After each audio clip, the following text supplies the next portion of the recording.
Assalamu alaikum, ihr Lieben. Willkommen auf meinem Kanal zu einem neuen Gesundheitsvideo von mir. Warum ist es wichtig, Blutzuckeranstiege zu senken? Weil die meisten von uns täglich Blutzuckeranstiege haben und es nicht einmal wissen. Der ständig erhöhte Blutzuckerspiegel führt zu massiven Entzündungen im Körper und oxidativen Schäden an den Zellen und er verbraucht wichtige Nährstoffe, weshalb und vor allem aufgrund der Entzündungen im Laufe der Zeit sämtliche Zivilisationskrankheiten daraus entstehen können, wie vor allem natürlich erstmal Diabetes, dann Herz-Kreislauf-Erkrankungen, Arthrose, Arthritis, Rheumakrankheiten, Demenzerkrankungen wie Alzheimer. Schaut euch mein Video dazu gerne nochmal an. Aber auch die Krebserkrankung, da dieser sich gerade von Zucker ernährt. Mein Video dazu verlinke ich euch ebenfalls hier oben. Und durch den Glukoseanstieg im Blut werden auch die Mitochondrien beschädigt, die auch mit ein Grund dafür sind, dass die meisten Zivilisationskrankheiten daraus entstehen. Und deshalb propagiere ich die ketogene Ernährung auf meinem Kanal. Da es aber nicht jedem leicht fällt, die ketogene Ernährung konsequent umzusetzen, werde ich euch heute 10 einfache Tricks zeigen, wie man auch als Normalesser den Blutzuckerspiegel regulieren kann und diesen mit einfachen Mitteln senken kann, denn ein konstanter Glukosespiegel ist die Grundlage für eine gute körperliche und geistige Gesundheit.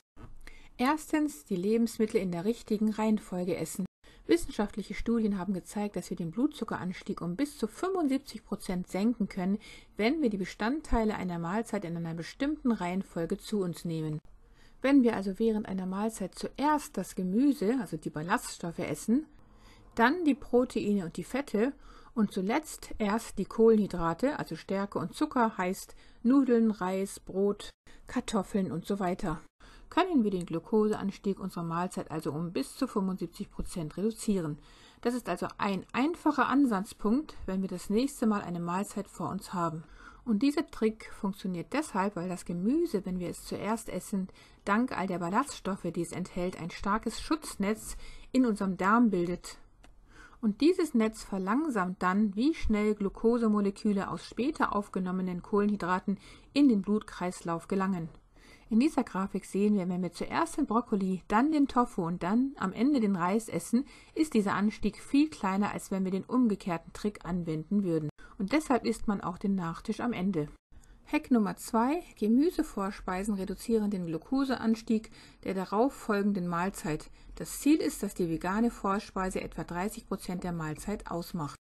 Dieser Hack ist etwas einfacher als der erste Hack, wo man die Elemente der Mahlzeit sozusagen trennen musste. Hier fügt man einfach zu Beginn einer beliebigen Mahlzeit einen Gemüseteller hinzu, also man könnte theoretisch irgendetwas essen und davor aber diesen Gemüsestarter. Also wenn man zum Beispiel einen Biryani isst, wie hier zu sehen, dann könnte man davor den Gemüsestarter essen, um wieder die Kraft der darin enthaltenen Ballaststoffe zu nutzen. Drittens, höre auf, Kalorien zu zählen. Kalorien zu zählen verbessert nicht unbedingt die Gesundheit und nicht alle Kalorien sind gleich. Kalorien aus Fructose sind zum Beispiel schädlicher als solche aus Glucose. Ein Donut beispielsweise ist voller Stärke und Zucker und verursacht große Glukosespitzen, da Stärke und Zucker in den Körper in Glucose zerlegt werden. Die Avocado hingegen enthält viel Fett und Ballaststoffe, ist gut für unseren Blutzuckerspiegel und hat keine Glukosespitzen, was gut für unsere Gesundheit ist. Wir sollten uns also stattdessen lieber auf die Tricks jetzt konzentrieren. Viertens, ein herzhaftes Frühstück oder wenn man das intermittierende Fasten praktiziert wie ich, dann könnte man einfach als erste Mahlzeit eine proteinreiche Speise zu sich nehmen. Ein herzhaftes Frühstück besteht aus Protein, das ist das Herzstück, Fett und wenn möglich auch Ballaststoffen. Die Brötchen hier auf dem Bild zu sehen, sollten dann aber ketogen sein. Und das ist der wirkungsvollste Trick überhaupt. Das Frühstück der meisten Leute heute besteht hauptsächlich aus Stärke und Zucker, wie hier zu sehen das Granola-Müsli oder aus Brötchen mit Marmelade, mit einem Orangensaft dabei und so weiter. Und das ist ein großer Glukoseanstieg am Morgen auf leeren Magen, wodurch das Hungergefühl während des ganzen Tages sehr schnell wieder hochkommt. Und durch diese Blutzuckerachterbahn, die dann dadurch entsteht, schädigt man nicht nur die Mitochondrien, wodurch man dann den Tag über sehr viel weniger Energie zur Verfügung hat, sondern man wird auch sehr viel häufiger essen. Ein großer Glukoseanstieg am Morgen schadet uns und verhindert, dass wir gute Energie produzieren, damit wir die Dinge tun können, die wir tun möchten. Deshalb ist es entscheidend und sehr wichtig, dass die erste Mahlzeit am Tag auf Proteinen basiert, wie hier zum Beispiel mein ketogenes Brötchen mit Spiegelei und guten hochwertigen Fetten in Form der Rohmilch, Butter, Schafskäse und Biokäse. Das führt dazu, dass wir keinen Blutzuckerspiegelanstieg am Anfang des Tages haben. Und das wirkt sich positiv auf den gesamten Tag aus, weil alles, was danach an Kohlenhydraten kommt, keinen starken Glukoseanstieg mehr produzieren wird. Und es führt außerdem dazu, dass wir sehr lange gesättigt sein werden, weshalb wir schon automatisch sehr viel weniger an diesem Tag essen werden. Was nun den 5. Hack betrifft, so sollte man wissen, dass alle Zuckerarten aus Glucose und Fructose jeweils zur Hälfte bestehen. Sei dies nun Obst, Brot, Kartoffeln, Nudeln, Reis, Agavendicksaft, Honig, Kokosblütenzucker, Ahornsirup und so weiter. Letztendlich werden sie alle unseren Blutzuckerspiegel in die Höhe treiben, wenn wir sie essen. Auch das meiste heutige Obst ist so stark auf Zucker überzüchtet und im Vergleich zu früherem, ursprünglichem Obst mit sehr wenigen Ballaststoffen versehen. Deshalb sollten wir alle Arten von Kohlenhydraten stark minimieren oder mindestens mit diesen genannten Tricks und denen, die noch folgen, niedrig halten. Was den 6. Hack betrifft, so sollten wir, wenn wir etwas Süßes möchten, es als Dessert nach einer Mahlzeit zu uns nehmen, anstelle es als Snack zwischen den Mahlzeiten zu konsumieren. Denn das wäre besser für unseren Blutzucker. Denn es gibt eine bessere und eine schlechteste Zeit, um den Zucker für unseren Blutzuckerspiegel zu essen. Die schlechteste Zeit wäre natürlich morgens als erstes auf nüchternen Magen und die zweitschlechteste Zeit wäre zwischen den Mahlzeiten auf nüchternen Magen. Denn wenn der Magen leer ist, geht alles, was wir essen, sehr, sehr schnell durch den Körper und sehr schnell in den Blutkreislauf. Und mit jedem Glukoseanstieg folgt ein Absturz. Und dieser Absturz aktiviert das Heißhungerzentrum in unserem Gehirn und sagt uns, dass wir mehr Zucker essen sollen. Wenn ich also morgens als erstes auf nüchternen Magen Zucker esse, kann ich ziemlich sicher sein, dass ich den ganzen Tag verrückte Heißhungerattacken auf Zucker haben werde. Und das wollen wir natürlich nicht haben, deshalb sollten wir jede Art von Süßigkeit nach einer Mahlzeit konsumieren. Auf diese Weise verlangsamt die Nahrung aus der Mahlzeit, die wir bereits im Magen haben, die Geschwindigkeit, mit der der Zucker aus der Süßigkeit in den Blutkreislauf gelangt. Dadurch könnte man die Süßigkeit dann genießen, ohne dass der Blutzuckerspiegel beeinträchtigt wird. Was den 7. Hack betrifft, so gibt es tatsächlich einige wirklich gute klinische Studien, die zeigen, dass ein Esslöffel Apfelessig in einem großen Glas Wasser vor einer Mahlzeit den Glukoseanstieg dieser Mahlzeit um bis zu 30% senken kann. Und das wäre natürlich ganz besonders vor einer Mahlzeit mit Süßigkeiten zu empfehlen. Der Essig-Hack funktioniert, weil Essig Essigsäure enthält und dies ist ein cooles Molekül, das den Abbau von Kohlenhydraten in unserem Verdauungssystem verlangsamt. Denn der springende Punkt ist der, dass die Menge an Glucose, die unserem Körper zugeführt wird, gesenkt wird und verringert wird, wie schnell diese Glucose in unseren Blutkreislauf gelangt. Eine gute Kombination aus 2 Tricks in einem ist, den Essig als Dressing auf den Gemüsesalat zu geben. Was den 8. Hack betrifft, so wäre es gut, wenn man nach dem Essen 10 Minuten lang die Muskeln benutzt, um den Blutzuckeranstieg der Mahlzeit zu reduzieren.